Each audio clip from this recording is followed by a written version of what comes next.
왕롱에게는 더 이상 아무런 소망이 없었다. 양지 쪽에 의자나 내놓고 바보 곁에 앉아서 졸기나 하고 담배나 태우고 그렇게 편안한 세월을 보내면 되는 것이다. 땅은 소작을 주었으니 수고를 안 들여도 돈은 저절로 들어온다.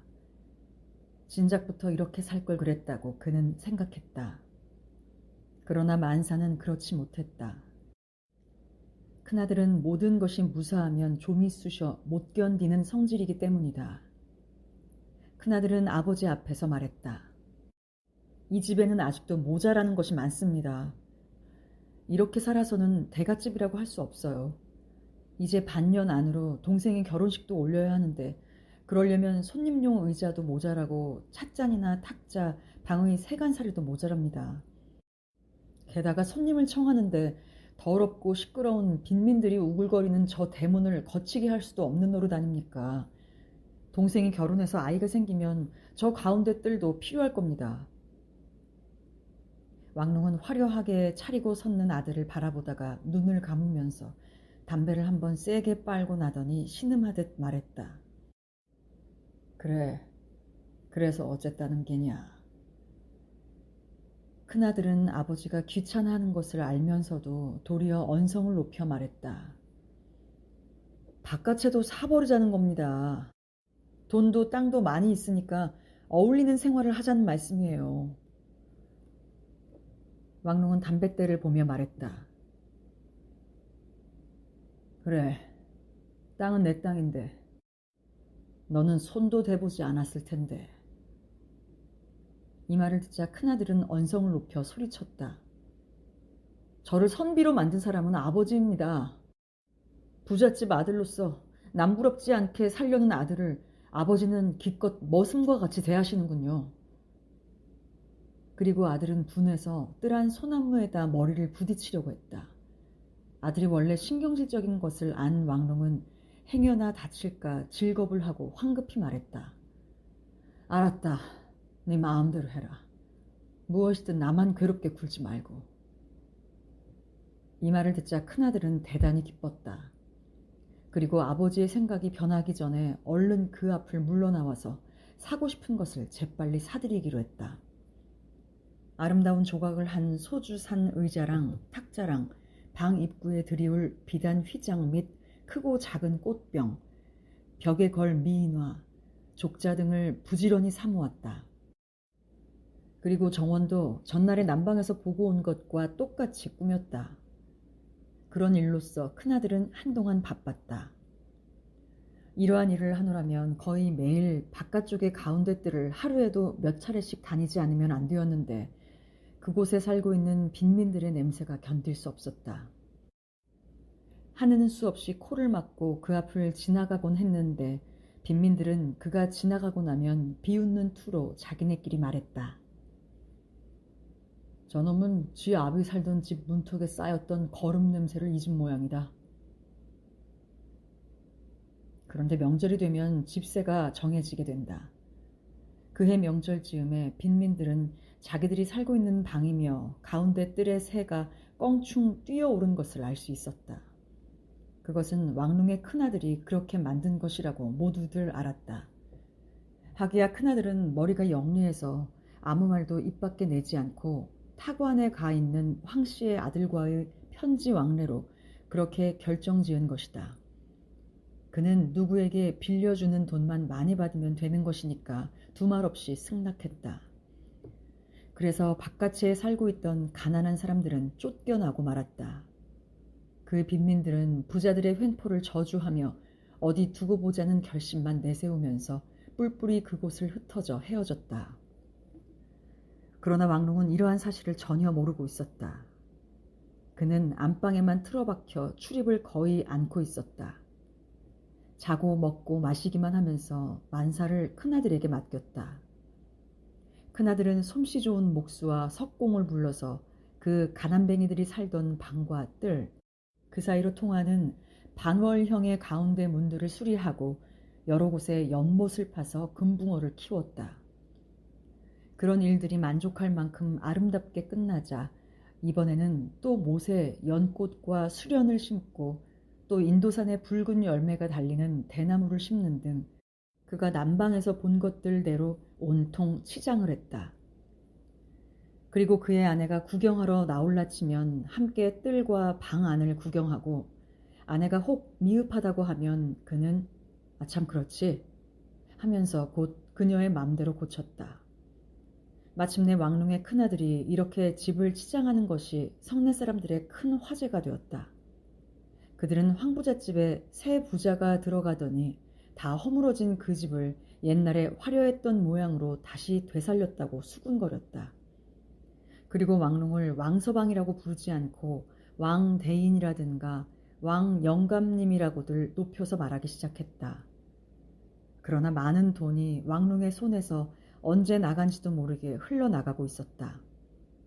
큰아들은 늘 돈을 타낼 때는 이렇게 말했다. 은전 100립이 필요합니다. 저 문간에 돈을 들이면 새 문같이 되겠습니다. 저쪽에는 긴 탁자를 하나 놓아야겠어요. 그러면 왕릉은 방 안에서 담배를 피우다가 두말 없이 필요한 돈을 꺼내주는 것이다. 추수 때면 많은 돈이 들어오기 때문에 아낄 필요가 없었다. 얼마나 많은 돈을 큰아들에게 내어주었는지 모른다. 왕릉은 짐작조차 못하고 있었다. 어느 날 아침 둘째 아들이 아직 해가 뜨기도 전에 와서 말했다. 아버지, 이렇게 돈을 물 쓰듯 마구 쓰시면 어떻게 합니까? 집을 궁궐같이 할 필요가 어딨어요. 그만한 돈을 이할로 빌려주면 굉장한 돈이 될 텐데. 이까짓 연못, 열매도 달리지 않는 화초나무, 아무 쓸모없는 수련을 심어서 무엇합니까? 왕릉은 둘째 아들과 큰아들이 이런 문제로 싸움이라도 하면 어떻게 할까 걱정이 돼서 둘째 아들에게 달래듯 말했다. 좋은 일 아니냐. 다 네 혼인잔치를 성대히 하려고 그러는 게야. 그러나 둘째 아들은 조금도 기쁘지 않은 듯 비웃는 투로 말했다.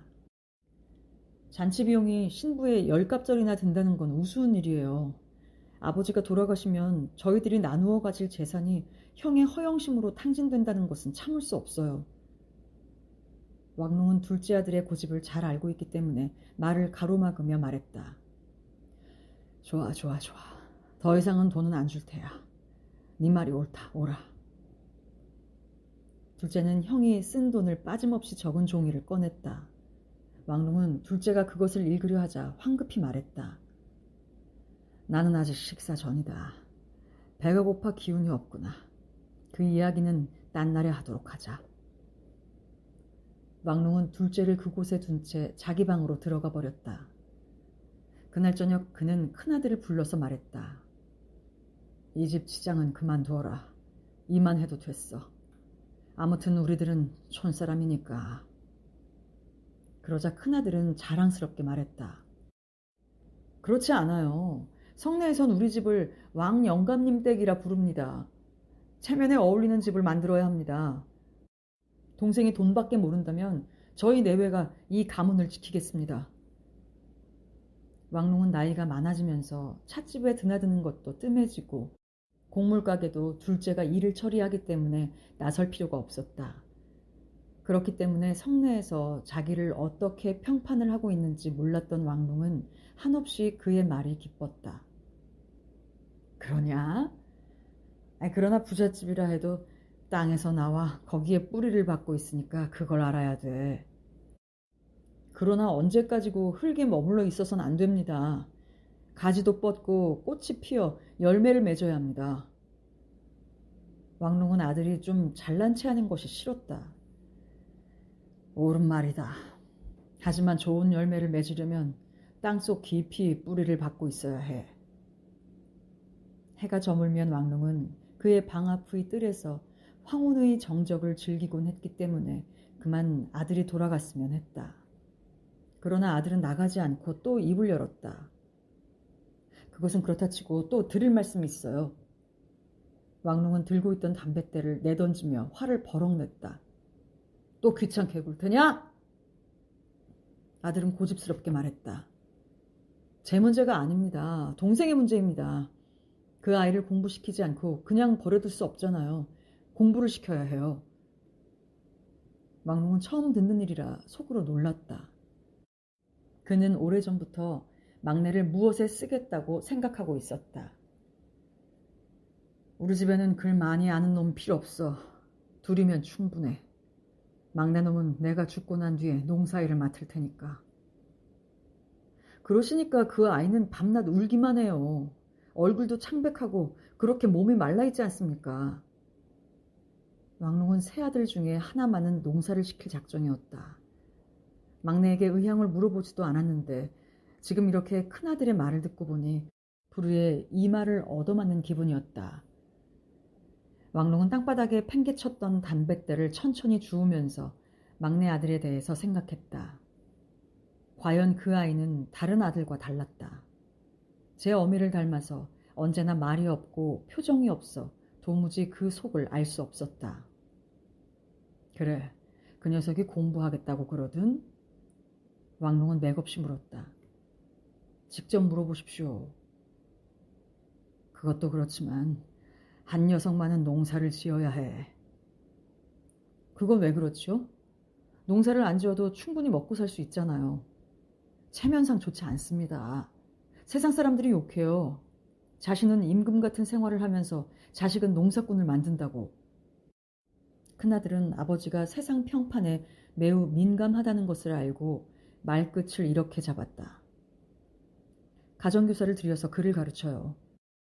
그리고 남방학교에 보내서 훌륭히 공부시킵시다. 집안일은 제가 하고 장사는 둘째가 하고 있으니까 막내는 제 생각대로 하게 합시다.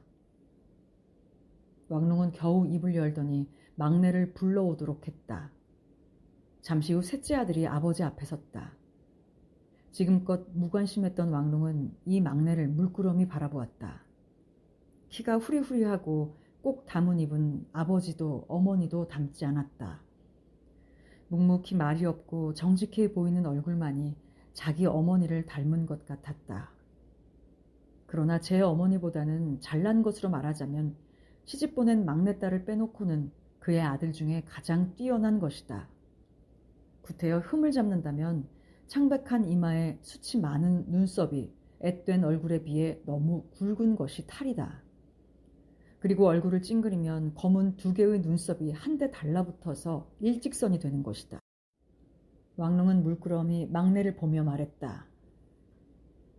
너는 글을 배워야 한다고 네 형이 말하는데. 소녀는 거의 입술을 움직이지 않았다. 예. 왕롱은 담뱃대의 재를 털고 새 담배를 재우며 천천히 슬픈 말투로 말했다. 그래.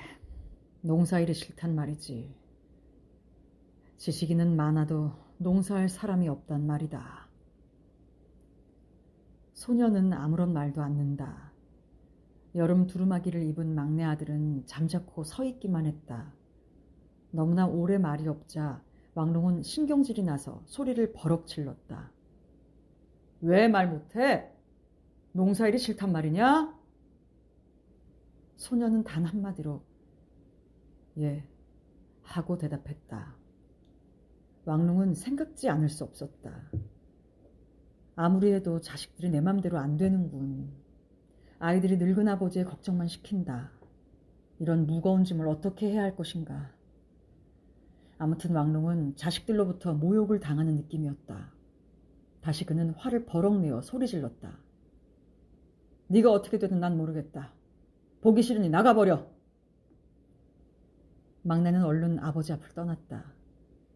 혼자 있는 왕롱은 두 딸이 아들보다 낫다고 생각되었다. 두 딸 중에 하나는 바보라서 먹을 것과 헝겊 조각만 주면 언제나 만족하고 하나는 시집보냈기 때문에 그의 마음을 괴롭히지 않는 것이다. 이윽고 황혼이 짙어가고 어둠이 그의 몸을 애워쌌다. 왕롱의 노여움도 어느덧 사그라지고 결국 아들들이 생각한 대로 해주기로 마음이 도라앉았다. 그는 큰아들을 불러 이렇게 일렀다. 막내에게 가정교사를 불러주어라. 제 마음대로 하게 해. 나에게 귀찮게만 하지 말아다오. 그리고 왕롱은 다시 둘째를 불렀다. 들 일을 할 자식이 없어졌으니 소장료나 추수 때 논밭에서 들어오는 돈은 네가 관리하도록 해라. 너는 저울도 볼 줄 알고 말질도 잘 알 테니 집의 관리인이 되다오. 둘째 아들은 몹시 기뻐했다. 지금부터 모든 금전은 그의 손을 거쳐야만 하는 것이다. 어느 정도의 수입이 있는가도 알 수 있고 또 집안에 쓰이는 돈이 필요 이상으로 나가게 된다면 아버지에게 말할 수 있기 때문이다.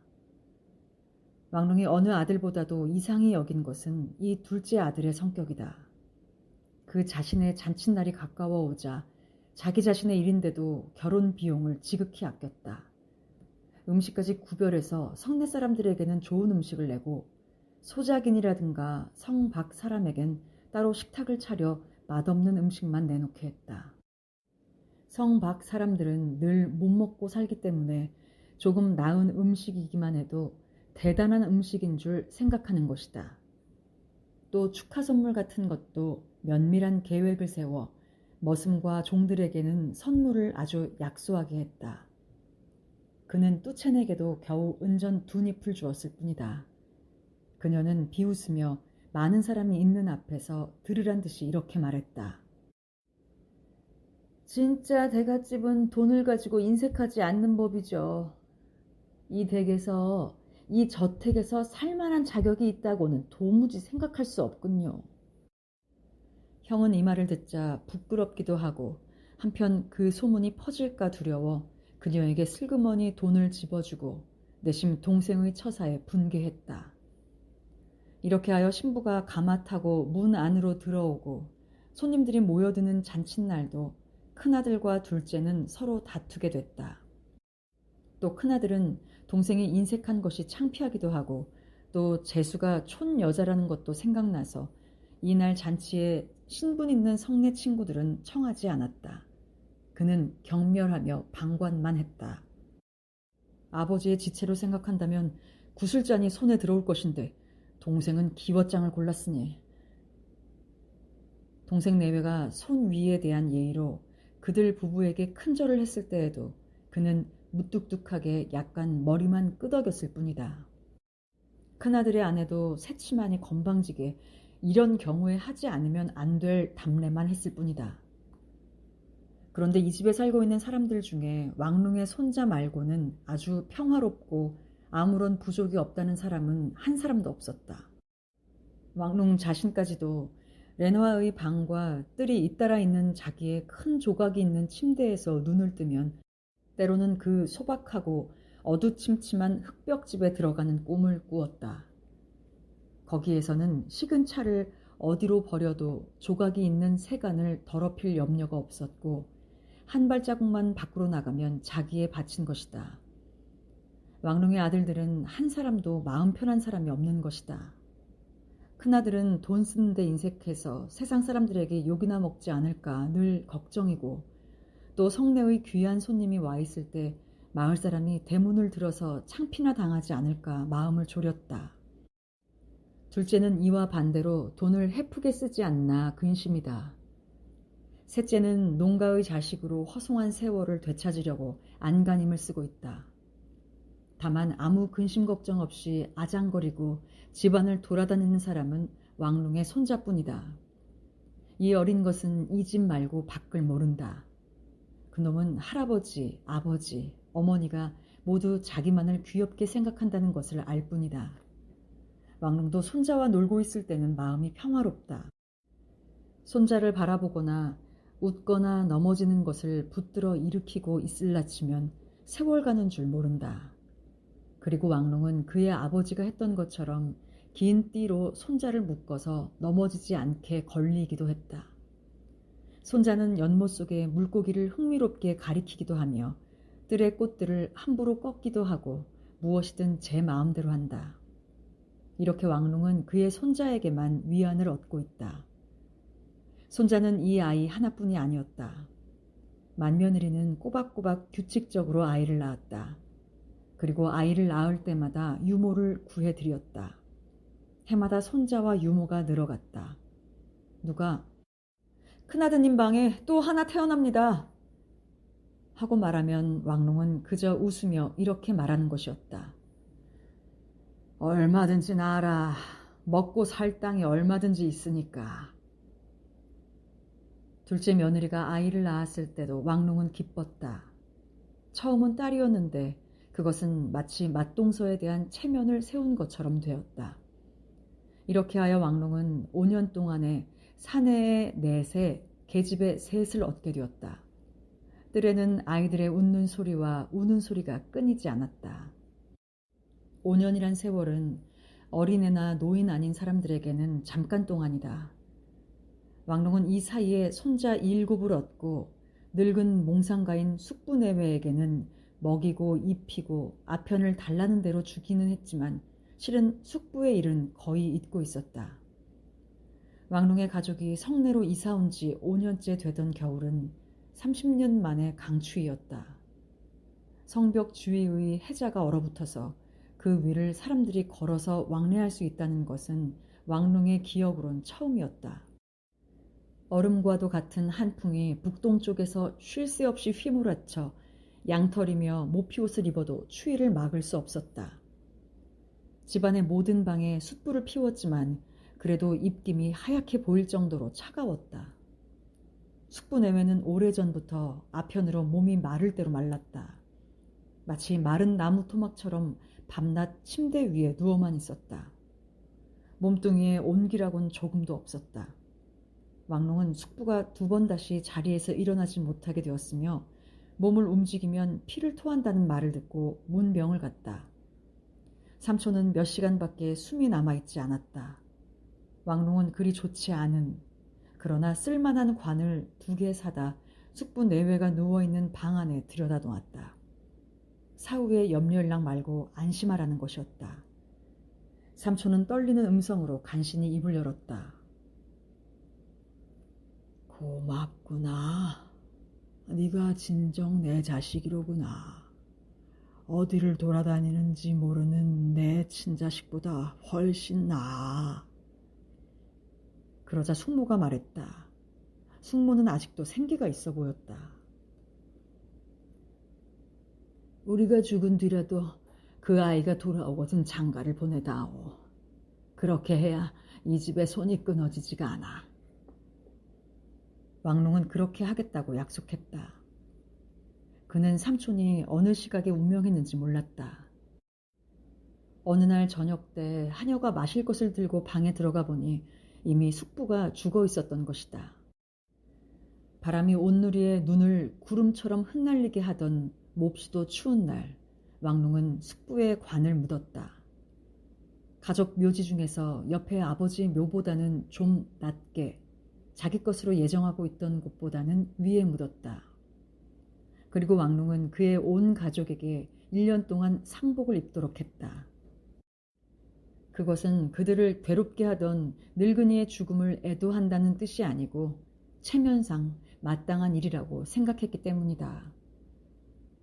삼촌이 죽고 난 뒤 왕롱은 숙모를 그대로 혼자 둘 수 없어서 성내 집으로 옮기게 했다.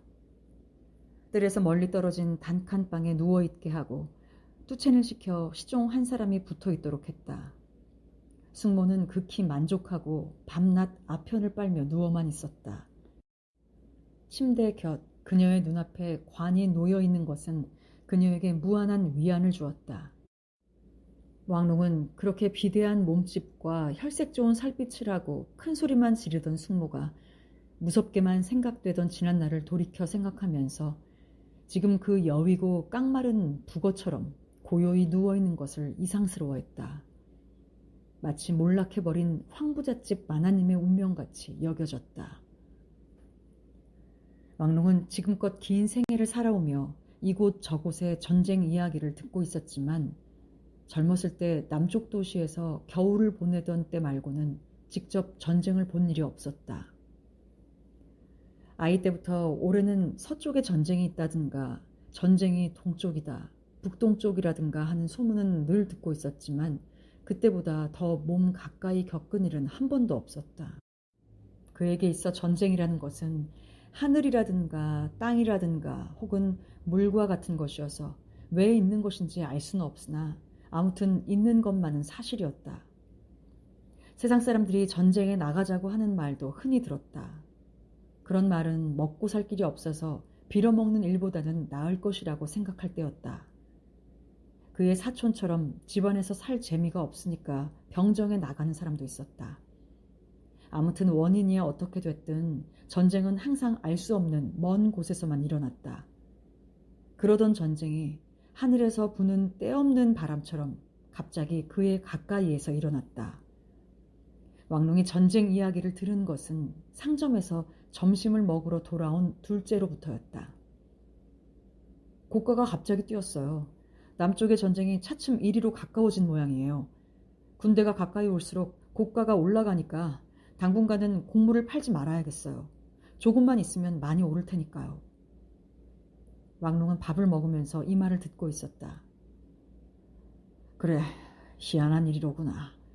난 평생에 말만 들었지. 한 번도 전쟁 구경을 해본 적이 없다. 왕룡은 지난날 남방에서 전쟁에 붙들려갈 뻔했던 일을 회상하는 것이었다. 지금의 그는 늙어서 붙들려갈 염려는 없는 것이다. 게다가 또 그는 부자이기도 하다. 부자는 무슨 일에나 겁낼 일이 없다.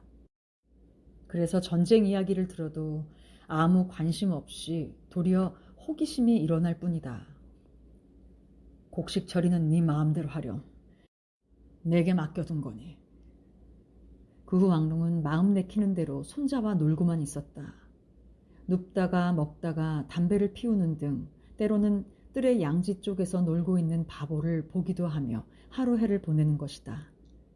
그러던 어느 날 어둠도 거친 어느 맑은 아침 서북방에서 갑자기 벌떼처럼 수많은 군대가 몰려왔다. 왕룡의 손자가 머슴과 함께 문 앞에 나서서 거리 구경을 하다가 회색 군복을 입은 긴 군대 행렬이 들이닥치자 황급히 달려와서 놀란 목소리로 말했다. 할아버지 저것 봐! 그는 손자와 함께 문 밖으로 나갔다. 군대는 거리가 비좁을 만큼 들끓었다. 우렁찬 군화 소리가 천지를 뒤흔들었다. 왕룡은 한동안 얼떨떨했다. 자세히 보니 모두가 묘한 무기 끝에 칼을 달아가지고 메고 있었다. 병장들은 하나같이 야수처럼 무서운 표정들이었다.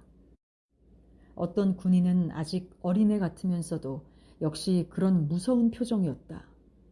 왕룡은 황급히 손자를 끌어안으며 말했다. 얼른 들어가서 문을 걸자. 저 사람들을 보면 못 써, 아가야. 왕룡이 채에 돌아서기 전에 그 많은 군대 가운데서 그를 부르는 사람이 있었다. 아니, 저 사람은 사촌 형님 아닌가? 이 소리를 듣고 왕룡이 그쪽을 보니 그는 숙부의 아들이었다. 그도 똑같은 먼지투성이에 때 묻은 군복을 입고 있었다. 얼굴은 다른 누구보다도 야만스럽고 흉측해 보였다. 그는 너털웃음을 터뜨리면서 동료들에게 말했다. 자, 전우들, 여기서 묵게. 이 집은 부자고 내 친척이야. 왕룡은 그만 질겁을 하고 한동안 꿈쩍도 할 수 없었다. 수많은 군인들이 물밀듯이 그의 집안으로 쏟아졌다. 그는 그들 속에 휩싸여 어떻게 할 수 없었다. 군인들은 넘치는 봇물처럼 앞들의 어느 구석 할 것 없이 밀려들었다. 어떤 자는 마루에 벌렁 눕기도 하고 어떤 자는 연못의 물을 손으로 움켜 마시기도 했다.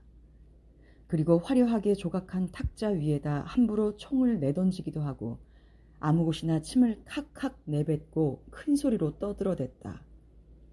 이 모습에 기가 질려 정신없던 왕룡은 손자를 끌고 큰아들의 방으로 들어갔다. 큰아들은 책을 읽다가 그의 아버지가 들어오자 얼른 자리에서 일어섰다. 큰아들도 허겁지겁하는 아버지의 말을 듣고 어쩔 줄을 몰랐다. 그저 그들의 얼굴을 바라보다가 뒤에 있는 아버지에게 신음하듯이 말했다. 다들 총을 가졌군. 그는 은근한 태도로 나오지 않을 수 없었다. 잘 오셨습니다. 오초는 너털 웃음을 터뜨리면서 웃었다. 병사들을 데리고 왔지. 아저씨 친구분이시라면 반가운 일이죠. 곧 식사 준비를 하죠. 앞길이 바쁘실 텐데. 오초는 여전히 웃음을 터뜨리면서 말했다. 어머 그렇게 바삐 서두를 건 없어. 우리들은 전투가 시작될 때까지 여기서 머무르게 되니까 대여세가 될지 한 달이 될지 1, 2년이 될지 한동안 신세를 져야겠구먼. 이 말에 왕릉의 부자는 어안이 벙벙할 수밖에 없었다.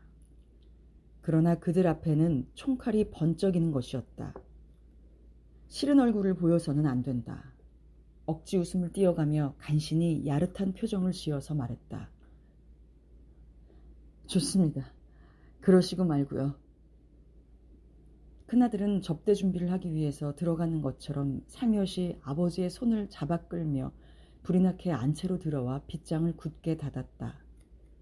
그들은 너무나 뜻밖의 일이라 어쩔 줄을 몰라 한동안 서로 쳐다보기만 했다.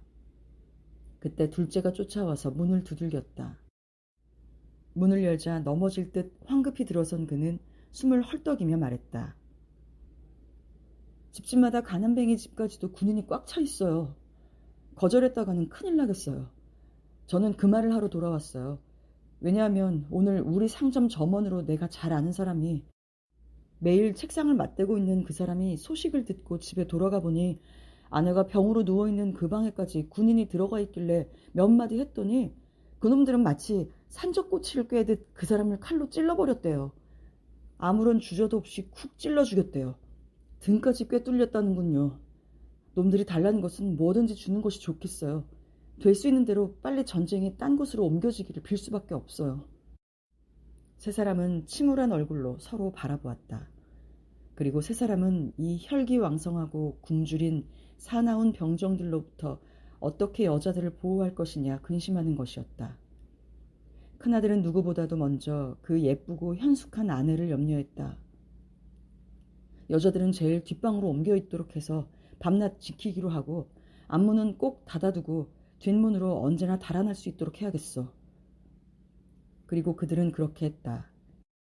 지금까지 렌화가 뚜첸과 하녀만 데리고 살고 있던 안채에 하녀와 아이들을 전부 몰아넣고 불편이나 혼잡을 참게 했다. 그리고 큰아들은 낮이나 밤이나 이들을 지켰다. 둘째도 형편대로 집에 돌아와서 지켰다. 그러나 아무리 해도 왕릉의 사촌동생은 친척이기 때문에 출입을 막을 수가 없었다.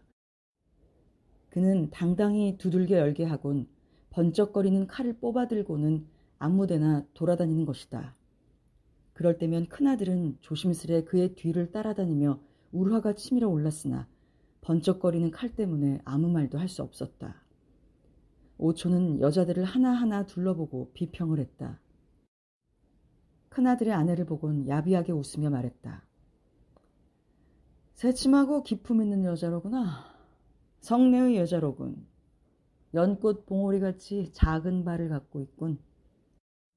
그리고 둘째의 아내에게 하는 말은 이러했다. 이 색시는 시골 태생의 소담한 홍당무로군. 억센 붉은 고기야.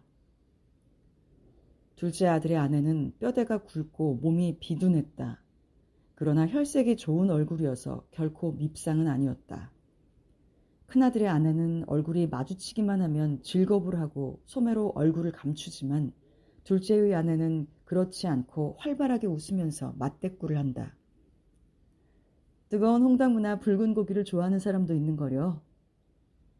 오초는 냉큼 그 말을 받았다. 나도 좋아하지. 그리고는 그녀의 손을 잡는 신용을 했다. 큰아들은 말을 건네서는 안 되는 남녀간의 이 도리에 어긋난 수작을 보는 것이 창피해서 못 견딜 지경이었다. 자기보다 훨씬 지체 있게 자라온 아내 앞에서 오촌과 재수의 추태를 보기가 역겨워 아내의 얼굴을 힐끗 보았다. 오촌은 그런 눈치를 알자 심술궂게 말했다. 그렇지. 나는 저런 쌀쌀하고 멋도 없는 생선보다는 언제나 붉은 고기가 먹고 싶어. 이 말을 듣자 큰아들의 아내는 새침하게 일어나 구석방으로 들어가 버렸다. 오초는 조심성 없이 웃어젖히며 이번에는 담배를 피우고 있는 렌화에게 말을 걸었다. 성내에서 자란 여자는 참 융통성이 없어요. 그렇지 않습니까, 마님? 그는 물끄러미 렌화를 바라보며 말을 이었다. 마님이라는 말이 정말 잘 어울릴 만도 하군요. 이렇게 살이 찐 부인을 보니 종형이 부자라는 것이 실감나는군요. 얼마나 먹었으면 이렇게 될까. 부잣집 마님이 아니고서는 이렇게 당당한 풍채가 될 수 없으니 말입니다. 렌화는 마님이라고 불린 것이 매우 기뻤다. 이 호칭은 큰 부잣집의 큰 마누라에게만 쓰는 존칭이기 때문이다. 그녀는 살찐 목구멍을 울리면서 웃었다. 담뱃대의 재를 털어서 종에게 새로이 담배를 재우게 하곤 뚜첸에게 말했다. 이 실없는 친구가 농담을 하는군. 그리고 사촌동생에게 은근히 추파를 던졌다. 그러나 그 옛날의 아름다운 모습이 아니다. 사람을 매혹할 아무런 힘도 없었으나 그래도 오초는 그 모습을 보고 큰 소리로 웃으면서 말했다. 나이 많아도 여전한데요? 그는 또 한 번 웃었다. 그동안 왕룽의 큰아들은 시무룩한 얼굴로 묵묵히 서 있었다. 이윽고 왕룽의 사촌은 자기 어머니를 보러 가겠다고 했다. 왕룽은 그를 숙모의 방으로 안내했다. 숙모는 아들이 들어와도 눈을 뜨지 않을 정도로 침대 위에서 잠만 자고 있었다.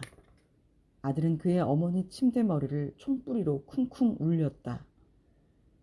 겨우 눈을 뜬 그의 어머니는 꿈결인 듯 아들을 물끄러미 쳐다보았다. 아들은 참을 수 없는 듯이 소리를 높여 말했다. 제가 왔는데 잠만 잡니까? 그녀는 겨우 몸을 일으켜 다시 한번 아들을 보고는 이상한 듯이 말했다. 아들이라니. 이것이 아들? 그녀는 한동안 아들의 얼굴을 바라보더니 어떻게 해야 좋을지 모르는 듯 그녀는 아편대를 아들에게 권하는 것이었다. 그 밖엔 아들을 반길 방법이 없는 것으로 생각함인지 몸종에게 천천히 말했다. 아편을 넣어드려라. 그러나 아들은 그녀를 다시 한번 들여다보더니 맥없이 말했다. 아니, 난 실소. 왕릉은 침대 곁에 서 있다가 사촌이 왜 우리 어머니를 이렇게 만들었소? 하고 나무라지나 않을까 해서 겁먹은 목소리로 너무 아편이 심하신데 날마다 은전이 한 움큼씩이나 들지.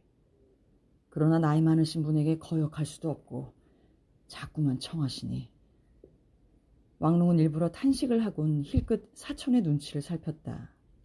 사촌은 아무 대꾸 없이 너무도 달라진 어머니의 모습만 바라보고 있다가 그의 어머니가 다시 눕고 잠이 들어버리자 일어서서 총을 지팡이처럼 흔들면서 나와버렸다.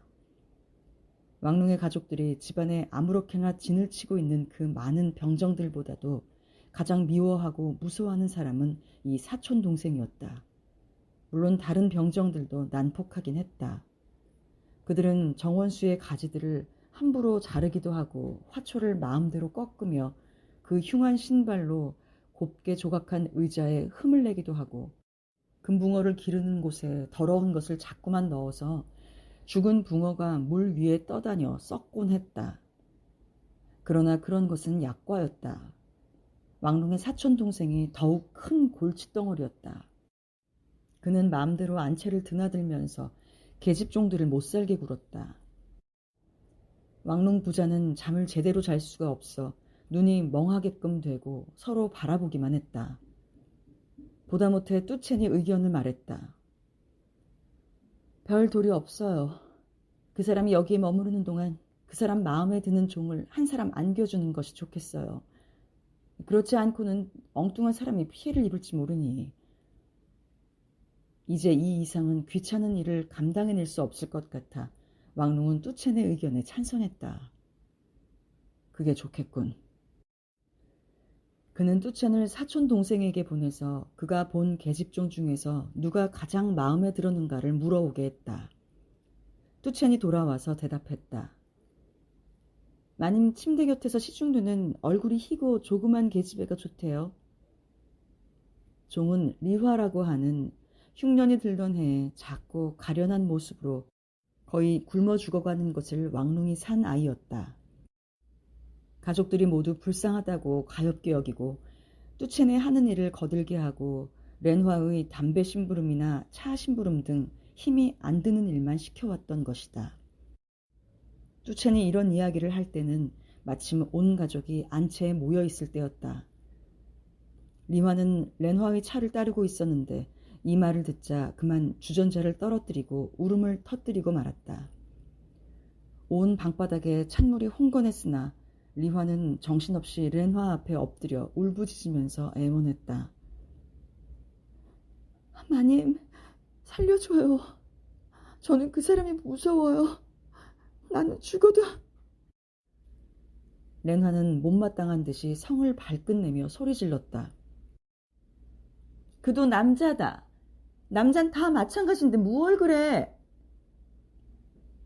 그리고 뚜첸을 돌아다보고 말했다. 이 아이를 그 사람에게 데려다 줘라. 리화는 양손을 꽉 쥐고 죽을 듯이 갈대처럼 호리호리한 몸을 바들바들 떨면서 울다가는 여러 사람들에게 호소하듯이 좌중을 둘러보았다. 아들들은 아버지의 아내 되는 렌화에게 거역하는 말을 할 수가 없었다. 그리고 아내들도 남편들이 아무 말 없었기 때문에 따지고 들어서 이러니 저러니 말할 수도 없는 노릇이다. 셋째도 팔짱을 끼고 그 검은 눈썹을 한 일자로 찡그리곤 역시 묵묵히 바라볼 뿐이다. 이들 가족이나 종들이나 모두 서로 얼굴만 쳐다볼 뿐 방 안에는 리화의 떨리는 울음소리만이 가득했다. 왕롱은 울렁거리는 마음으로 어떻게 해야 좋을지 몰라 계집애를 바라보았다. 렌화의 마음을 거슬리게 하는 것도 어려운 일이었지만 계집애도 불쌍했다. 그는 본래 마음씨가 여린지라 이 사실을 안 린화는 그만 왕롱의 앞에 엎드려 흐느껴 울기 시작했다. 가느다란 어깨를 들먹이며 흐느껴 우는 모습을 보자니 그 사촌동생의 그 억센 몸집이라든가 벌써 중년이 된 그의 나이가 떠올랐다. 그는 뚜첸을 보며 인자하게 말했다. 글쎄, 이 어린 것을 억지로 보낼 필요는 없는데. 왕릉의 말은 지극히 부드러웠지만 렌화는 팩 내쏘았다. 시키는 대로 해라. 여자란 누구나 한 번씩 있는 일을 가지고 왜 그래? 왜 울고불고 이 야단이야, 야단이? 그러나 왕롱은 인정이 많고 인자했다. 그는 렌화에게 다시 말했다. 다른 방법을 생각해보자. 만일 당신이 원한다면 다른 종을 사줘도 좋고 뭐든지 원하는 것을 사주겠어. 다만 방법을 생각해보도록 하자. 전부터 괴종 시계와 루비 반지가 갖고 싶었던 렌화는 갑자기 입을 다물어 버렸다. 왕롱은 뚜첸에게 말했다. 그 녀석한테 가서 그 아이는 나쁜 병을 갖고 있다고 해라. 그래도 좋다면 보내겠지만 우리와 마찬가지로 그것이 무서우면 다른 튼튼한 계집을 주겠다고 말해보아라. 왕롱은 곁에 있는 계집종들을 둘러보았다. 누구나 부끄러운 듯이 외면을 하면서도 킥킥 웃는다. 그 중에 나이 20이 넘은 듯한 계집 하나가 얼굴을 붉히고 웃으면서 말했다. 저라도 좋다면 그 사람보다 훨씬 우락부락한 사람도 있으니까. 왕롱은 안심이 되었다. 그래, 네가 가줘. 뚜첸은 재빨리 그 계집에게 일러주었다. 내 뒤에 꼭 붙어오너라.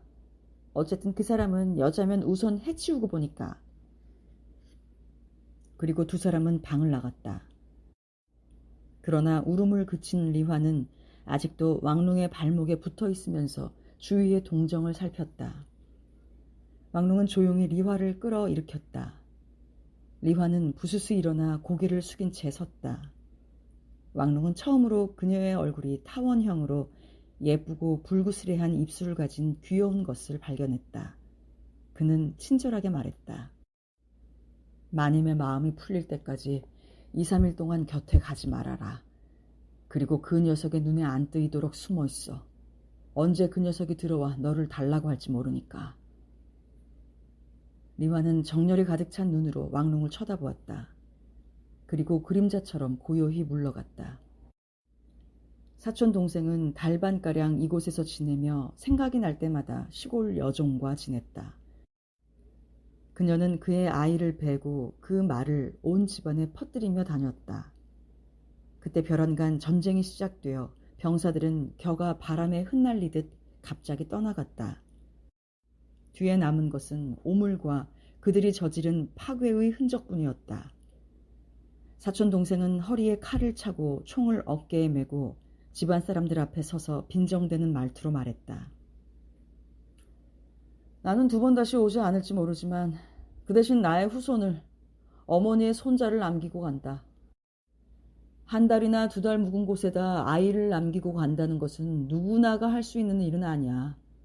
그것이 군인 생활의 고마운 점이지. 뿌린 씨가 뒤에서 싸게 트면 남이 길러주는 거야. 그리고 모두에게 코웃음을 안겨주고 동료들과 함께 가버렸다. 병사가 떠나간 후 왕롱과 그의 큰아들, 둘째 3사람은 오랜만에 의견의 일치를 보았다. 그것은 쑥밭이 되다시피 한 집안을 깨끗하게 수리한다는 것이었다. 그래서 많은 목수와 미장이들을 불렀다. 머슴들을 시켜 뜰을 말끔히 청소하도록 하고 목수들에겐 깨진 의자랑 탁자를 잘 수리하도록 했다. 연못 물을 갈아 넣고 새로 사온 금붕어를 넣었다. 그리고 정원수도 새로 심고 살아있는 나무들의 가지도 모양 좋게 전정을 해서 1년쯤 되자 집안은 예전과 같이 화려한 모습을 되찾았다. 꽃도 아름답게 피어나고 식구들도 예전과 같이 모두 자기 방을 차지하게 되었다.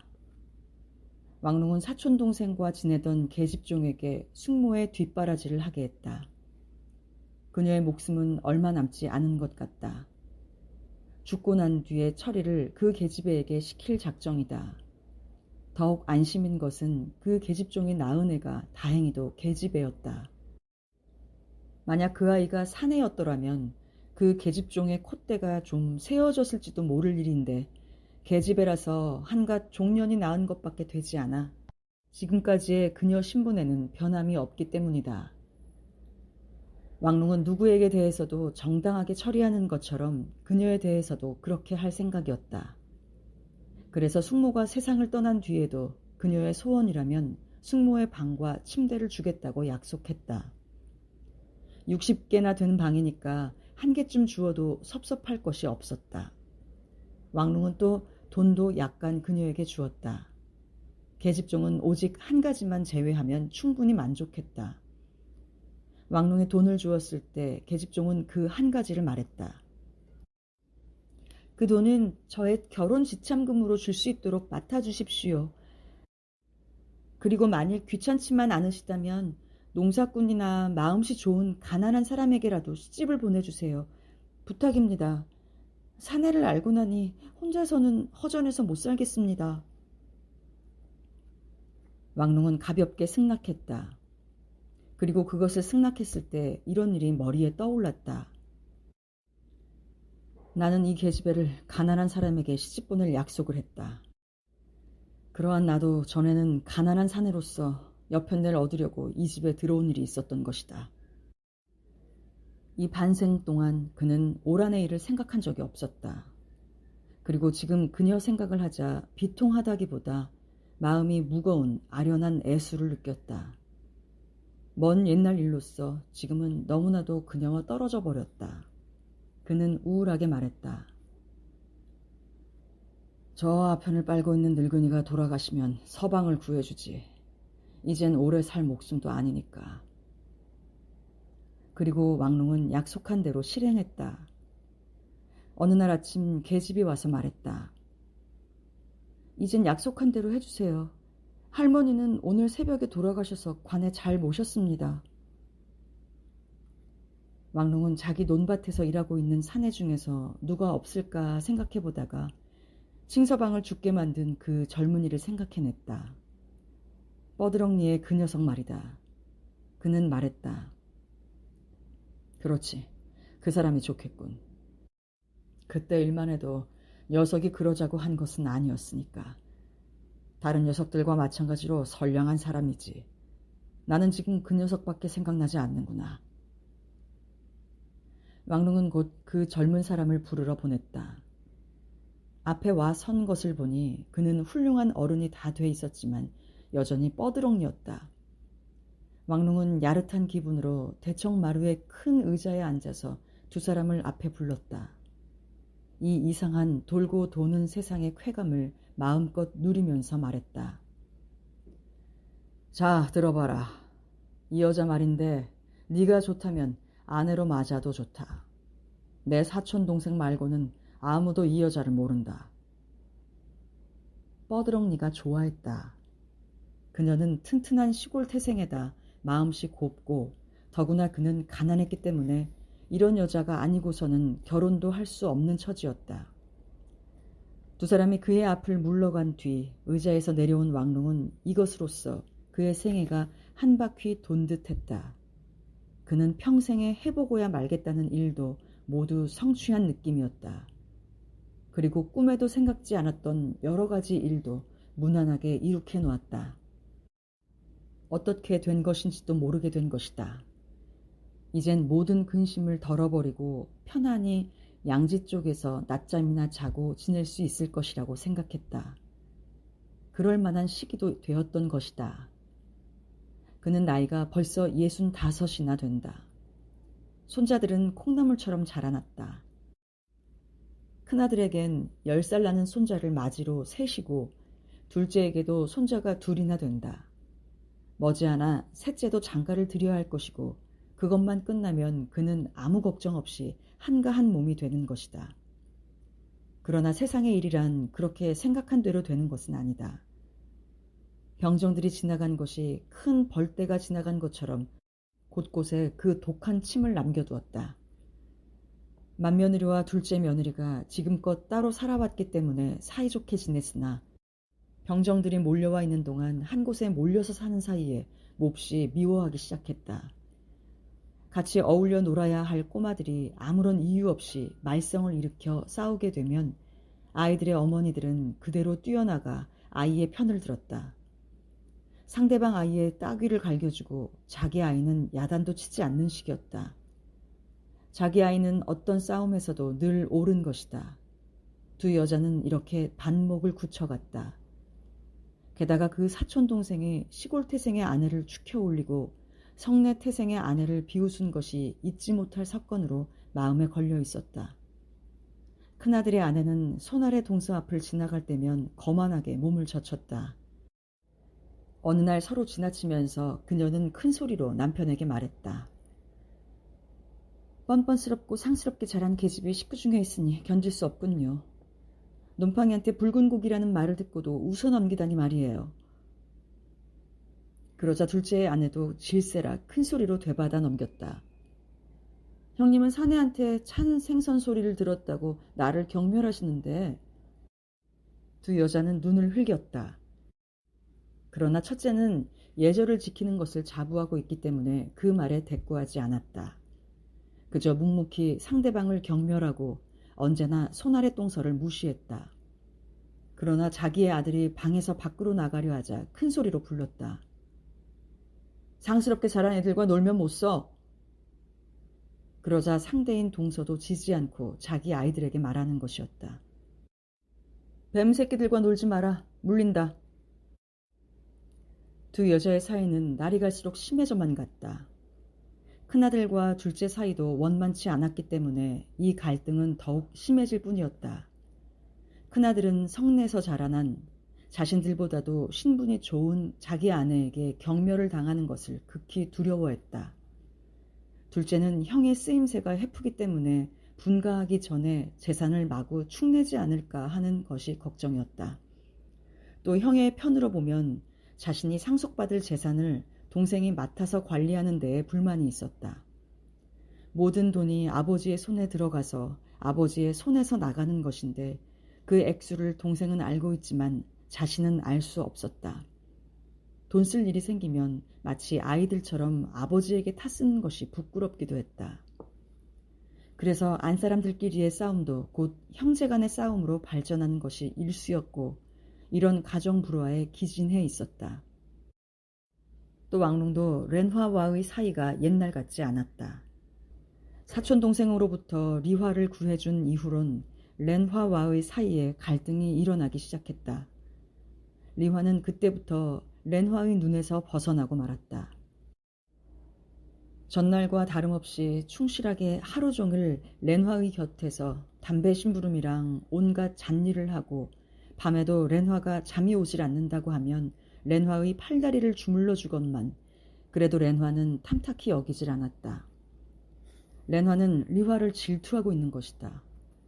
왕롱이 그녀 방에 들어올라치면 곧 리화를 바깥으로 내보내곤 왕롱에게 그 계집애에게 마음이 있는 것이 아니냐고 투정 부리는 것이었다. 그러나 왕롱으로선 불쌍한 애를 구원해 준 것뿐이고 자기 딸인 바보 아이를 불쌍히 여기는 것과 마찬가지일 뿐 그 이상의 아무 생각도 없었다. 그런데 막상 이렇게 렌화가 우겨대는 바람에 관심을 가지고 보니 과연 리화는 아름다운 계집이었다.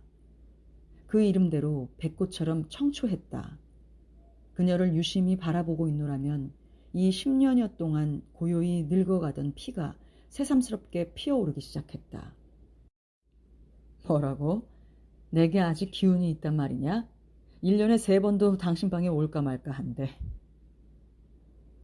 웃으면서 렌화에게 이렇게 대꾸하는 왕롱은 젊은 리화에게 마음이 쏠리기 시작했다.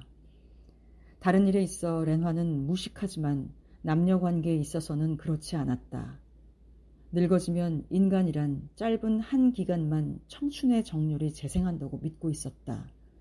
그래서 리화에게 질투하는 것이고 리화를 찻집에 팔겠다는 말까지 꺼냈다. 그러나 한편 렌화는 늙어버린 뚜첸만으론 편히 지낼 수 없을 뿐더러 영리한 리화를 그냥 데리고 있고 싶은 생각도 있었다. 리화는 언제나 주인인 렌화의 마음을 짐작해서 모든 것을 처리해주기 때문에 일상생활에 조금도 불편함이 없었다. 그래서 팔아버리고 싶기도 하지만 다른 한편으로는 그러기도 싫었던 것이다. 렌화가 이런 걱정을 한 것은 처음 일이다. 마침내 그녀는 이 일로 해서 신경질이 되었고 그녀가 이렇게 신경질을 부리자 왕롱은 한동안 렌화의 방을 가지 않았다. 날이 지나면 괜찮겠지 하고 왕롱은 생각했다. 그런데 그는 자신도 이해하지 못할 만큼 리화에게 자꾸 마음이 쏠렸다. 그때 모조리 마음이 뒤틀린 집안 여자들의 골칫거리만으로는 아직 모자란다는 듯이 왕롱의 셋째가 문제를 또 일으켰다. 언제나 말이 없는 청년이고 공부에만 정신을 팔고 있으므로 가족들은 모두 그에게 관심이 없었다. 항상 책만 들고 있고 늙은 가정교사가 충실한 개처럼 그의 뒤를 따르고 있는 것만이 가족들 눈에 뜨일 뿐이었다. 그런데 그는 병정들이 집에 머물러 있는 동안 그들 속에 쌓여진 전쟁 이야기라든가 강탈 이야기 등에 귀를 팔았다. 그 후 그는 늙은 가정교사에게 부탁해 삼국지, 수호지만 구해다 읽고 그리고 그의 머리는 그런 소설 같은 모험적인 꿈에만 쏠렸다. 마침내 그는 아버지 앞에 나가서 말했다. 저는 이제 결심했습니다. 군인이 되겠어요. 왕롱은 놀랐다. 그가 지금껏 받은 충격 중에 이보다 더한 것이 없었다. 그래서 그는 큰 소리로 버럭 소리를 질렀다. 이 무슨 미친 소리냐? 너는 밤낮 내 속만 썩일 셈이냐? 그러나 다음 순간 아들의 굵고 검은 눈썹이 한 일자로 쭉 그어지는 것을 보자 곧 다정한 말투로 말을 잇기 시작했다. 속담에 좋은 쇠는 못을 만들지 않고 좋은 사람은 병정이 되지 않는다고 한다. 너는 소중한 내 자식이다. 네가 군대에 나가서 여기저기 전쟁을 하고 다닌다면 내가 어찌 잠을 이루겠느냐. 그러나 아들은 결심이 굳어 있었다. 아버지의 얼굴을 바라보면서 한 일자의 검은 눈썹을 약간 부드럽게 해보였을 뿐 다시 굳은 말투로 말했다. 그래도 군인이 되겠어요. 왕롱은 어떻게 해서라도 아들의 결심을 돌려보려고 더욱 부드러운 말씨가 되었다. 네가 공부를 한다면 남방의 학교건 외국 학교건 네 좋을 대로 보내주마. 네가 군대에만 안 간다면 네 소원대로 해줄 테야.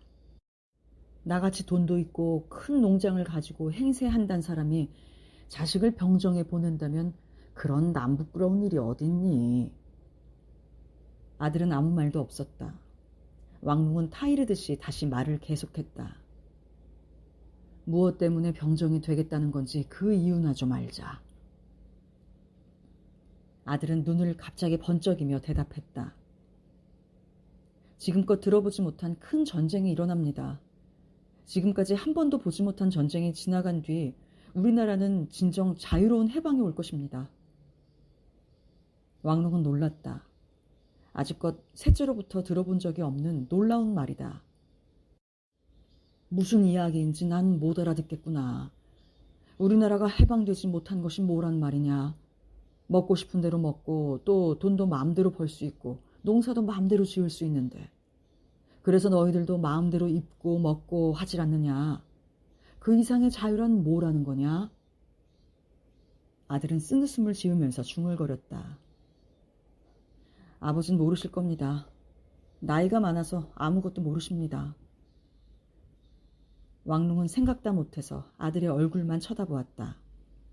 그 젊은 얼굴은 고민하는 표정이었다. 왕릉은 다시 생각해 보았다.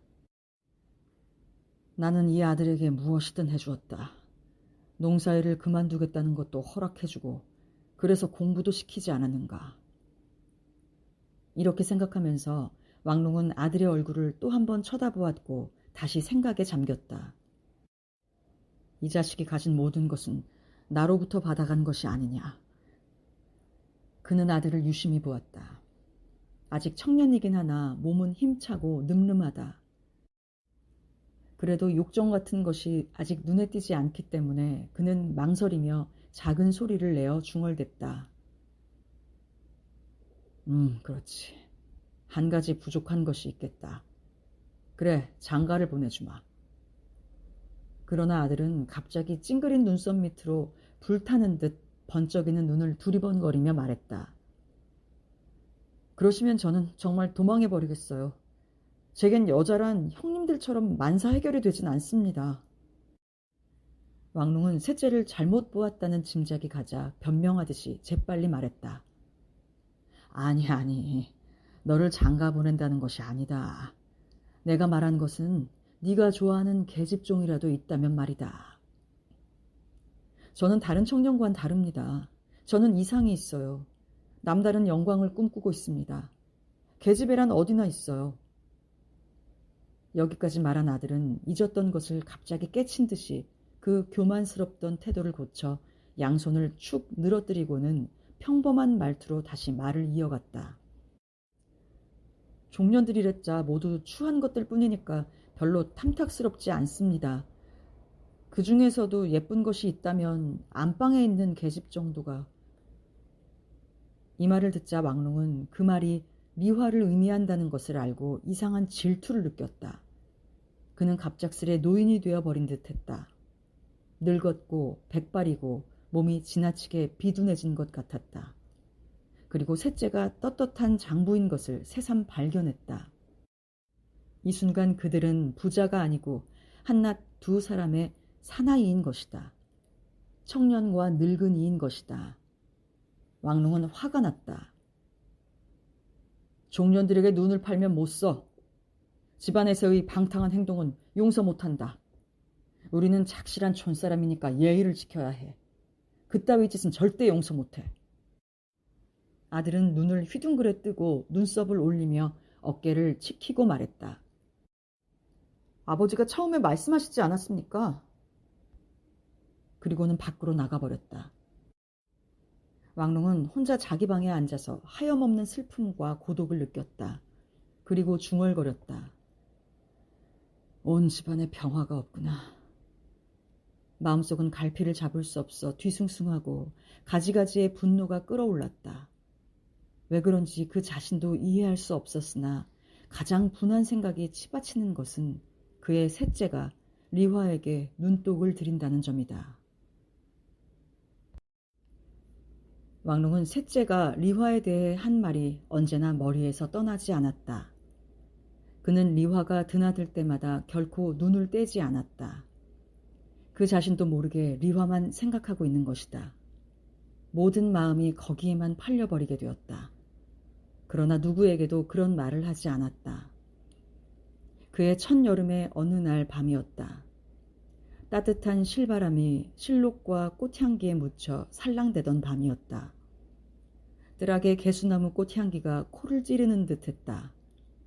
그의 혈관에서는 청춘 시절의 그것과 같이 온몸에 피가 뛰는 것을 느꼈다. 그날은 아침부터 그러했던 것이다. 그는 들판에 나가서 발을 벗고 싶은 충동을 느꼈다. 그러나 지금의 그는 농사꾼이 아닌 성내의 대지주인 것이다. 맨발로 걷는 것이 남의 눈에 띄기라도 한다면 부끄러운 일이기 때문에 안절부절 못하는 마음을 가라앉히려고 온종일 뜰에서 서성거렸다. 다만 레나가 담뱃대를 물고 앉아있는 나무 그늘 밑으로는 가질 않았다. 레나는 남자의 마음을 잘 꿰뚫어 보기 때문에 만약 가까이 갔다가 그 들뜬 마음을 눈치챌 것이 무서웠다. 그는 혼자서 어슬렁어슬렁 거닐었다. 언제나 아웅다웅 싸우기만 하던 며느리들도 보기 싫고 평상시라면 좋아서 상대하던 손자들도 이날만은 가까이 하고 싶지 않았다. 이 하루가 왕릉에게 무척 지루했다. 그리고 허전한 생각이 들고 뜨거운 피가 혈관 속에서 꿈틀거렸다. 셋째가 잊혀지질 않았다. 딱 벌어진 체격에 씩씩한 얼굴, 검은 눈썹이 한일자로 붙은 모습이 눈앞에 보이는 듯했다. 그리고 리화에 대한 생각이 머리에서 사라지지 않았다. 그는 혼자 생각해 보았다. 두 사람이 다 좋은 사춘기다. 셋째는 이제 18이지만 리화는 아직 18이 못 되었을 게다. 그는 자신의 나이가 벌써 70에 이른 것을 생각하고 문득 지금의 정열이 부끄러워졌다. 그리고 마음속으로 리화를 그놈에게 주는 것이 옳은 일이라고 생각했다. 그는 몇 번이고 그렇게 되풀이했다. 저리고 아픈 가슴에 칼을 들이대는 듯한 느낌이다. 그렇게 생각지 않을 수 없었다.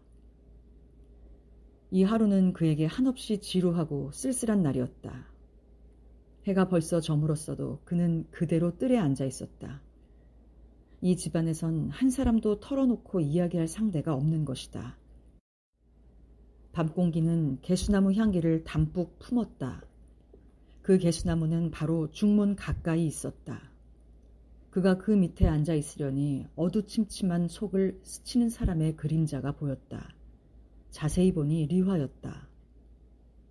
리화냐? 왕릉의 목소리는 속삭이는 것 같았다. 그녀는 황급히 발을 멈추고 그 말소리가 이상한 듯 고개를 숙인 채 귀를 기울였다. 왕릉이 자신의 목에서 흘러나오지 않은 것 같은 음성으로 그녀를 불렀다. 이리 온. 리화는 주저주저 하면서 그의 앞으로 다가섰다.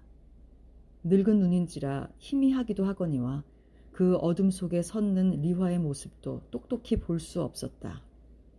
다만 그의 앞에 있다는 감촉을 느끼자 그는 곧 손을 뻗쳐 옷자락을 잡곤 거의 숨이 막힐 듯한 말투로 말했다.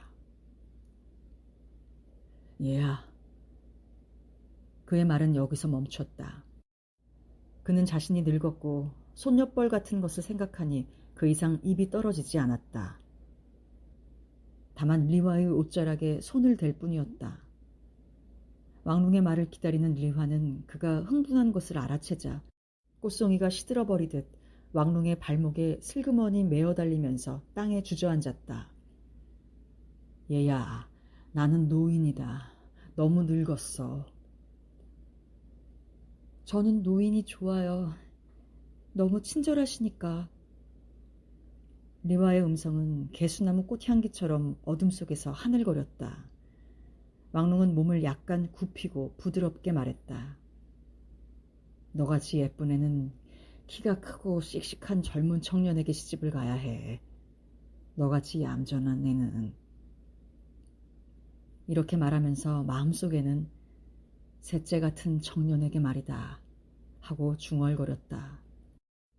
그러나 그렇게 입 밖에 내지 않은 것은 리화가 그런 생각을 가진다는 것이 지극히 불쾌한 일이기 때문이다. 그러나 그녀는 말했다. 젊은이는 친절하지 않고 무섭기만 해요. 어린아이같이 청순하고 앳된 목소리가 목에서 울려나오자 왕릉의 가슴에 사랑의 파도가 일어나는 것 같았다. 그는 고요히 리화를 안아일으켜 방 안으로 데리고 갔다. 왕릉은 젊었을 시절의 정열보다 이 노경에 들어서서의 색다른 애욕에 스스로 놀라지 않을 수 없었다. 리화를 사랑하면서도 그는 지금까지의 다른 여자들을 대한 것처럼 열렬한 충동은 받지 않았다. 그는 고요히 리화를 품고 누워서 그녀의 청춘을 느끼는 것만으로 만족할 뿐이다. 낮이면 리화를 바라보는 것만으로 만족하고 그녀의 옷에 스치는 것만으로써 만족하고 그리고 밤이면 그녀의 몸뚱이가 그의 곁에 누워있는 것만으로 만족할 뿐이었다. 이만큼 사랑하면서도 다만 그것만으로 만족할 수 있는 그의 애욕에 왕롱 자신도 이상한 것을 느꼈다. 리화는 정열이 없는 계집애였다. 그녀는 왕롱에게 어버이처럼 매달릴 뿐이었다. 왕롱으로서도 리화로부터 한 이성을 느끼지 않고 딸자식같이 여기는 것이었다. 이 두 사람의 관계는 집안에 곧 알려지지 않았다. 왕롱은 누구에게도 이런 이야기를 하지 않았다. 그러나 누구보다도 재빨리 이 사실을 발견한 것은 뚜첸의 날카로운 눈이었다. 뚜첸은 어느 날 새벽 리화가 왕롱의 방에서 나오는 것을 보자 빙그레 웃으면서 솔개 같은 늙은 눈을 흡뜨며 말했다. 어쩌면 황영감님과 똑같은 일이 생겼군. 방 안에서 이 소리를 들은 왕롱은 곧 밖으로 나와서 어색한 웃음을 지으면서 일변 자랑스런 듯이 나지막한 소리로 말했다. 난 젊은 사람한테로 시집가는 것이 좋겠다고 했는데도 그게 자꾸 늙은 사람이 좋다고 해. 마님에게 말하면 우스운 일이 생길 거려? 뚜체는 심술궂은 눈을 번뜩였다. 나도 어떻게 해서 이렇게 된 것인지 모르겠군. 그런 생각이 없었는데 어쩌다 이렇게 됐구먼. 마님에겐 알려야지요. 레너가 질투할 것이 두려웠던 왕롱은 뚜첸에게 통사정을 했다. 레나가 화내지 않도록 잘만 해주면 은전을 톡톡히 주마. 웃으면서 머리를 절레절레 흔들던 뚜첸은 곧 승낙했다. 방으로 들어와서 잠시 기다리는데 뚜첸이 돌아왔다. 그 얘기를 했더니 처음은 펄펄 뛰셨어요. 그래서 영감님이 말만 하시고 마님께 아직 사주지 않은 외국제 외투와 보석반지 얘기를 했더니 그렇다면 좋대요. 그리고 리화는 보기도 싫으니 마님 방으로 절대 보내지 말고 영감님도 한동안 싫으니까 오시지 말래요. 왕롱은 좋아서 곧 그러라고 했다. 그는 렌화가 원하는 대로 사주었다. 그녀의 속이 풀릴 때까지 가까이 못 간다는 것도 고마웠다. 그러나 아직 셋째가 알게 될 것이라는 것이 걱정거리였다. 아들들이 안다는 것이 무엇보다도 부끄러운 노릇이었다. 그는 몇 번이고 자기 자신에게 일러두었다. 나는 이 집 주인이 아니냐. 내 돈으로 산 종을 어떻게 하든 누가 상관할 것이냐. 그러나 부끄러운 일이다. 그러나 쓸모없는 노인 대접을 받던 그가 이만한 원기가 있다는 것이 자랑스럽기도 했다. 그는 아들들이 그의 방으로 찾아올 것을 기다리고 있었다. 아들은 한 사람씩 왔다. 처음엔 둘째가 왔다. 그는 농장이 어떻다는 등 추수가 어떻다는 등 여름이 가물어서 추수가 3분의 1밖에 안 될 것이라는 등의 이야기를 늘어놓았다. 그러나 지금의 왕릉에겐 날이 가물건 비가 오건 아무 관심이 없었다. 설령 이해의 추수가 적다 해도 지금껏 많은 저축이 있고 곡물시장에 빌려준 돈도 적지 않으며 둘째가 돈놀이하는 거액의 돈도 있으니까 지난날처럼 날씨에 마음을 쓸 필요가 없는 것이다. 그런데도 둘째는 그런 이야기를 계속했다. 그리고 이따금 눈을 사방으로 돌려 과연 그가 들은 것과 같이 세첩이 있는 것인가 살피려는 눈치가 있자 왕롱은 침실에 있는 리화를 불렀다. 얘야, 차 좀 가져오너라. 아들이 왔다. 그러자 리화는 갸름한 얼굴을 복숭아꽃처럼 붉히며 고개를 숙인 채 천천히 나타났다. 아들은 지금까지의 소문을 믿지 않았던 것처럼 눈을 휘둥그레 뜨고 리화를 바라볼 뿐이었다. 그리고 아들은 리화로 해서 중단했던 이야기를 계속했다. 역시 농사일에 대한 이야기뿐이었다. 그리고 어느 소작인들은 앞편만 빨고 게을러서 추수를 제대로 못하니 내년에는 갈아야겠다는 등의 이야기를 했다. 왕릉이 손주 녀석에 대해 묻자 100일 해에 걸려 있지만 지금부터 날씨가 따뜻할 것이니 염려 없을 것이라고 대답했다. 이런 이야기를 하면서 둘째는 지금껏의 소문을 자신의 눈으로 본 것에 만족해서 돌아갔다.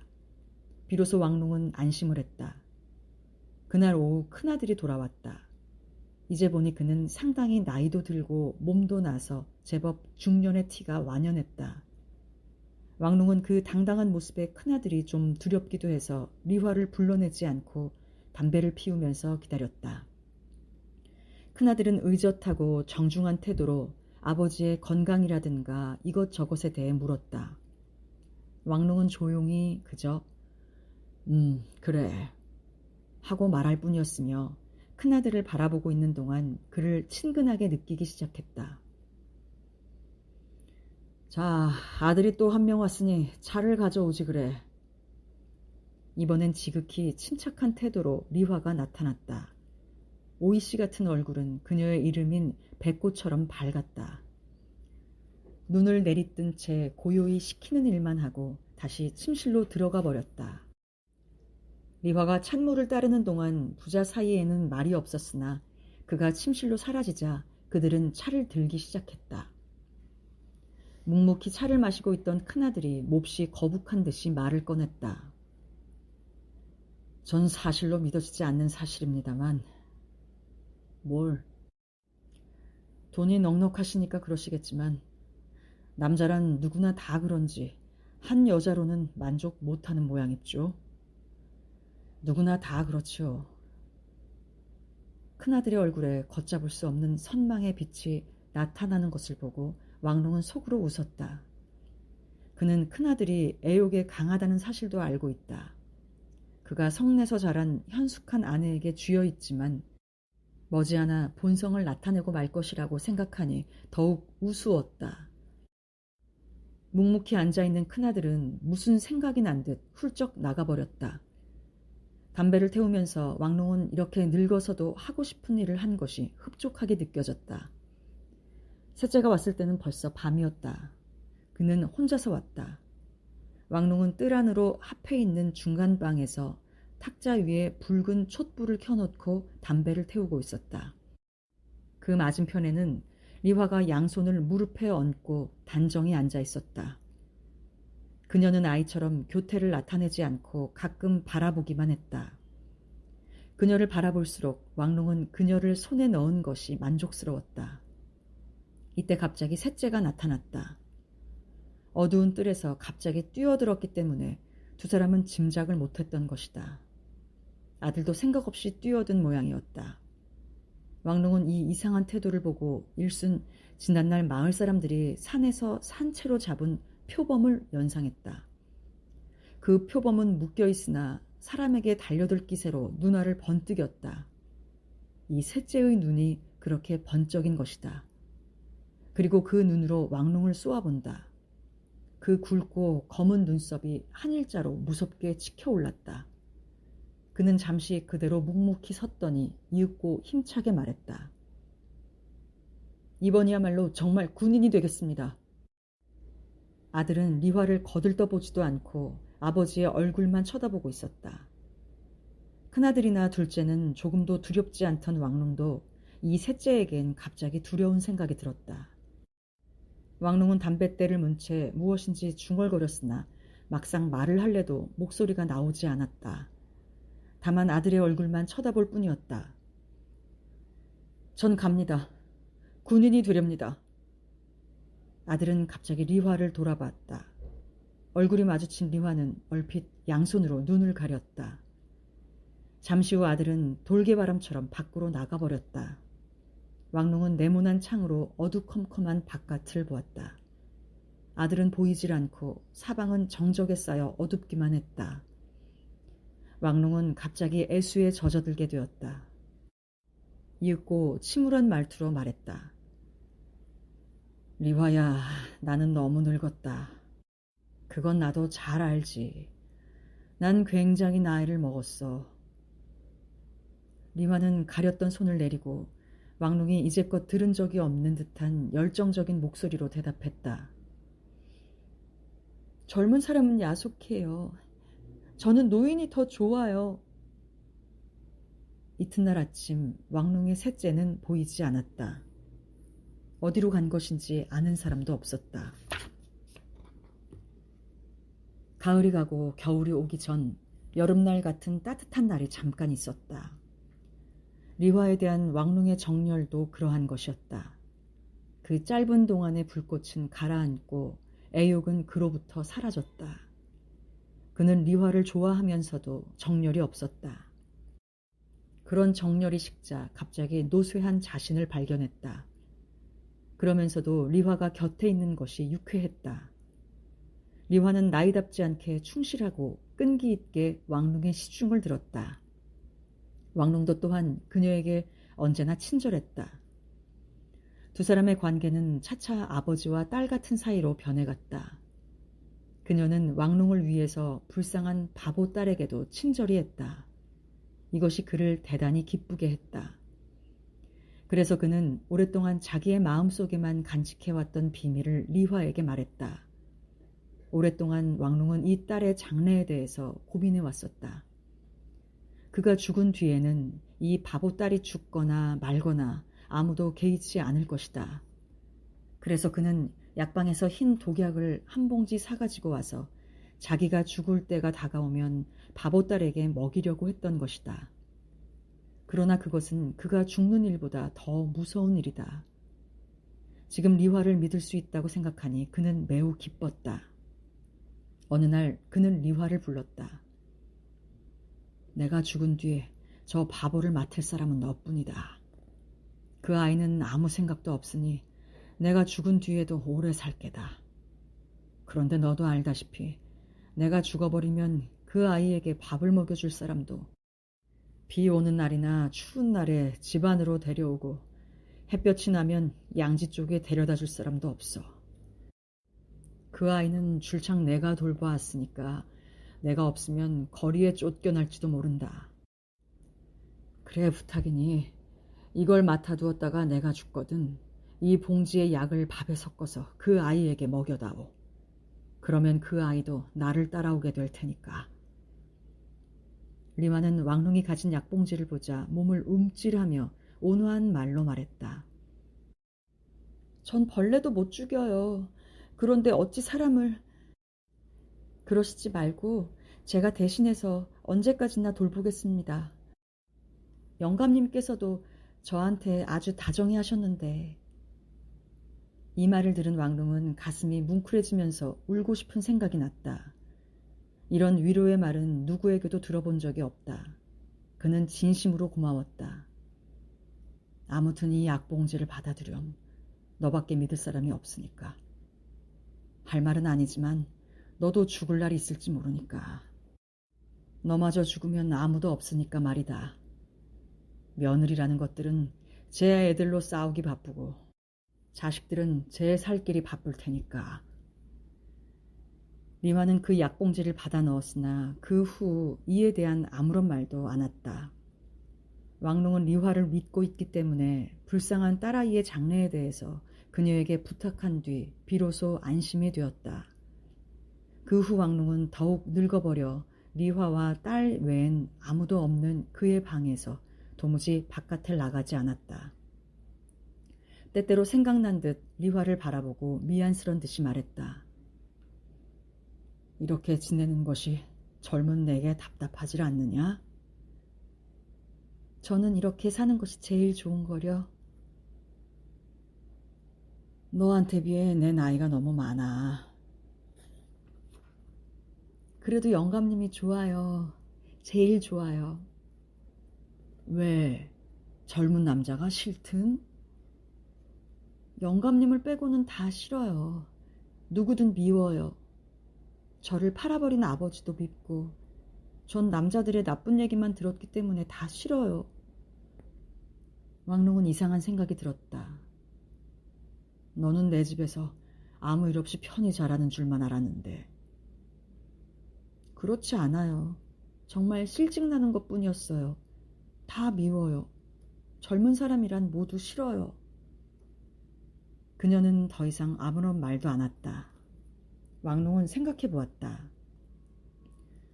렌화가 그 자신이 경험한 여러 가지 이야기를 들려주어서 남자를 무서워하는 것인가? 뚜첸의 음탕한 이야기에 몸서리를 냈는가? 아니면 드러내서 이야기할 수 없는 거북한 사실이 있는가? 무슨 일이 있었을 것이다. 왕농은 한숨을 지었다. 지금 그에게 가장 필요되는 것은 마음의 평화였다.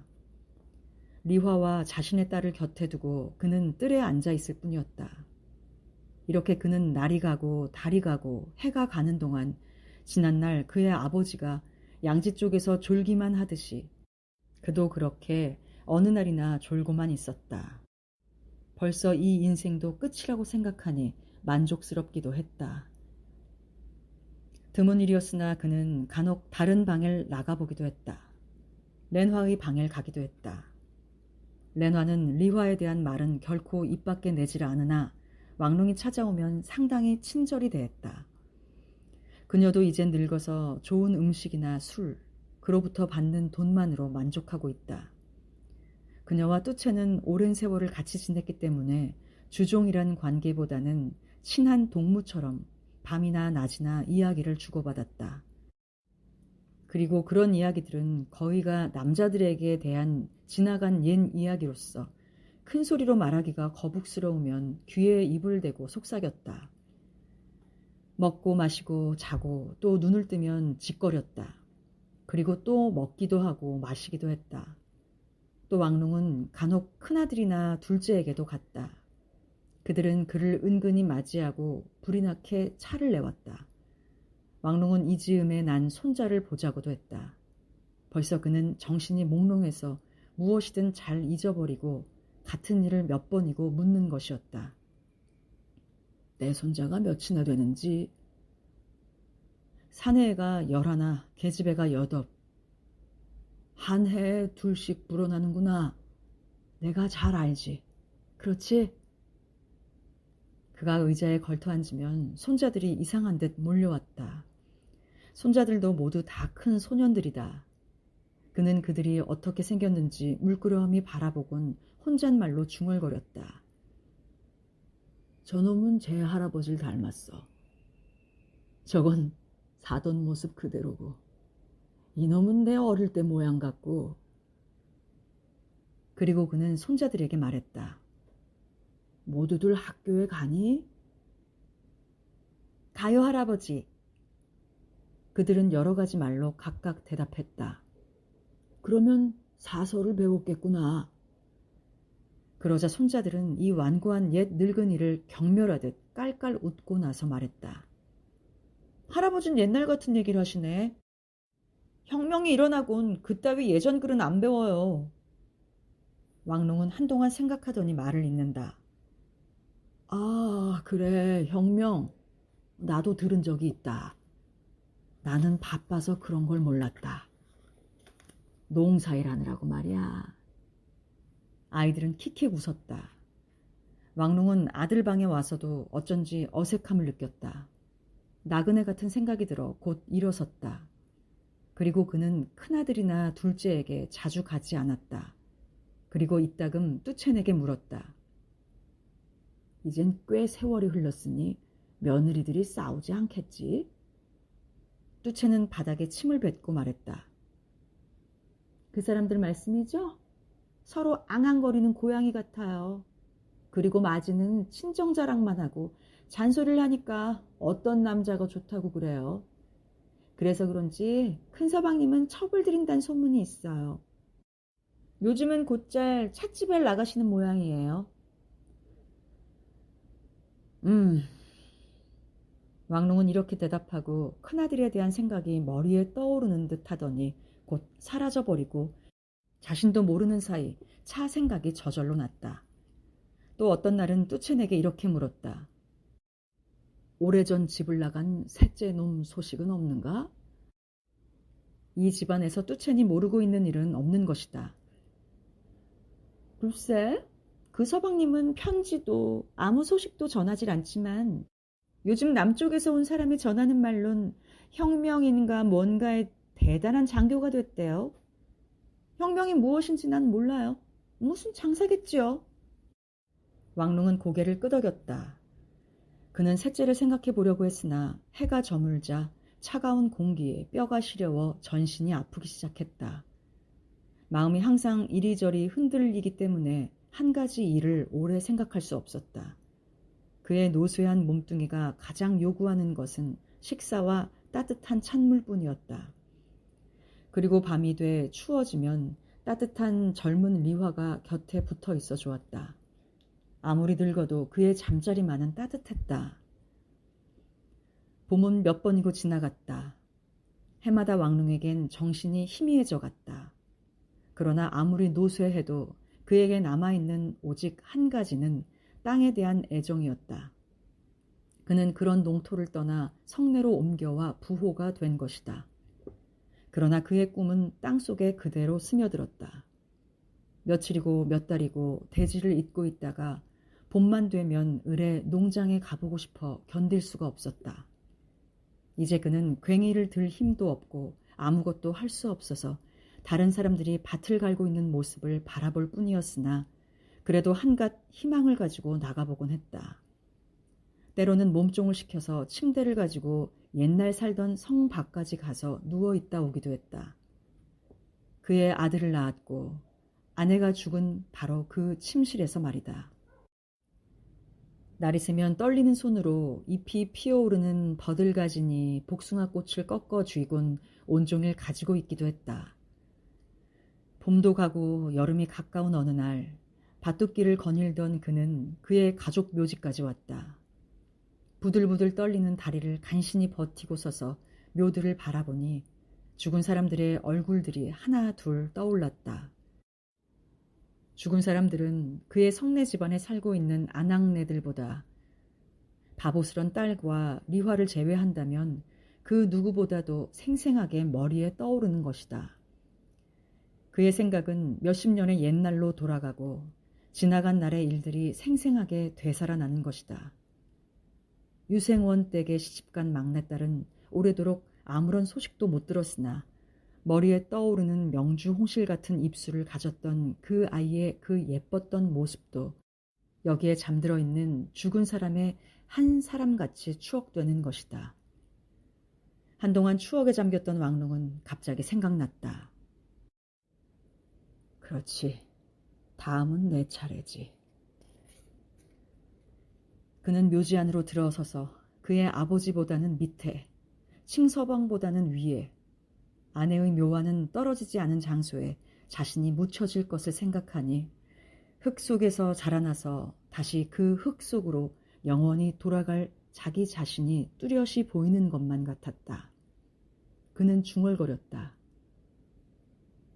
관을 마련해야겠구나. 잊어서는 안 될 일이라고 단단히 명심하고는 집으로 돌아와 큰아들을 불렀다. 말해둘 것이 있다. 말씀하시죠. 듣겠습니다. 그러자 왕롱은 갑자기 무슨 말을 하려 했는지 그 사실이 까맣게 잊혀졌다. 단단히 마음먹었는데도 어느새 그의 기억에서 사라지고 만 것이다. 그는 속이 상해서 눈물이 나왔다. 그래서 리화를 불렀다. 어딜 갔다 오셨어요? 들에.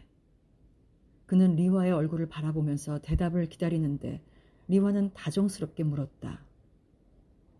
어디요? 문득 기억이 되살아났다. 그는 눈물 어린 눈으로 웃으면서 소리쳤다. 그렇지. 생각이 났다.